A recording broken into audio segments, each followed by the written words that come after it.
And for more on this, let's speak to Victoria Scholar. She's a market analyst at IG Group in London. Good to have you back with us. So the British Prime Minister is currently addressing her Parliament over this draft Brexit deal, which has received a huge backlash from within her own ranks. Tell us how that's affecting the UK markets right now.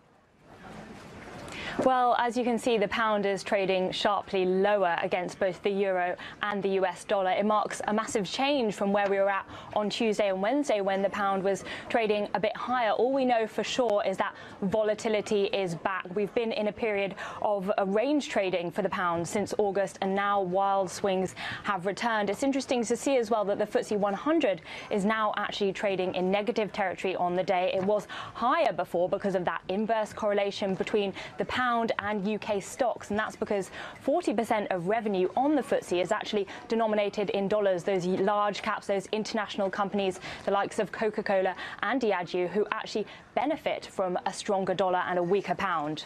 Interesting. Of course, this affects the wider EU as well. What effect is this having on European markets right now? Well, as you mentioned in your introduction, we are seeing broader European markets trade lower, but I think this is a relatively contained issue. If you look at US futures, for example, they're pointing higher. They're not particularly affected by Brexit, so this is relatively contained. But in terms of sort of how to trade this, it's a very difficult one. There's so much uncertainty. We don't really know whether this deal that got through the cabinet is actually going to be able to get through Parliament in December. I mean, there's questions about whether Theresa May is even going to be the Prime Minister then, so there's so many unknowns. Currency traders are left scratching their heads, I think.